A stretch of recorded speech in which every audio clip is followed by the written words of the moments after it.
Beetlejuice, Beetlejuice, Beetlejuice.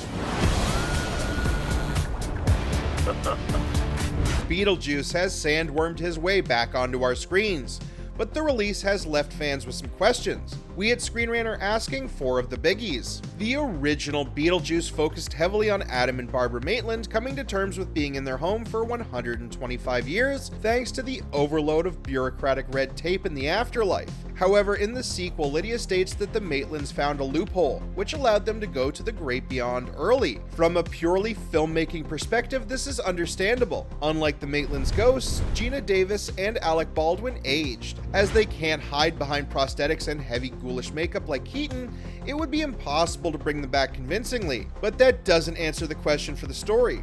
What is the loophole? How did Adam discover it?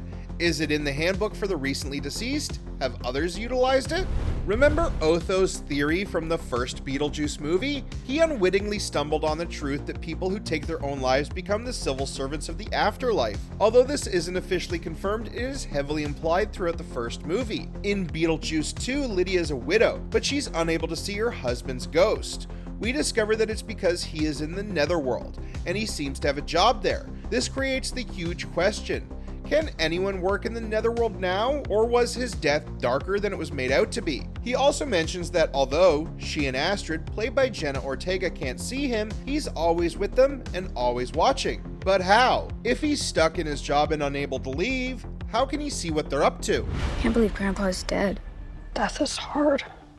Yeah, sometimes I think life is harder. Burton did a good job of managing the Charles Dietz situation, with an exposition of claymation about his demise. However, after his death, we get to follow a Headless Charles wandering around, confused about where he is. He is also seemingly unaware he's dead, yet he is managing to navigate the afterlife pretty smoothly. He eventually gets himself to the waiting room, sits on the couch, and interacts with a clearly deceased surfer, replicating the hand greeting back at him. By the end of the movie, he is reunited with Delia.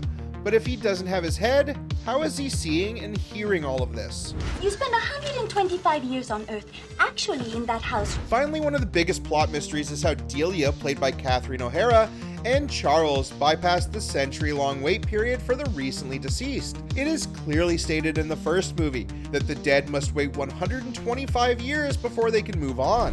Adam and Barbara Maitland are stuck in their house, bound by this rule. So how do Delia and Charles jump to the great beyond so fast? Was it due to Delia's assistance in saving Lydia and her daughter? Has the massive paperwork somehow diminished with a post-living project management system? Who knows? These lingering questions have us pondering how the afterlife really works in this universe. What do you think?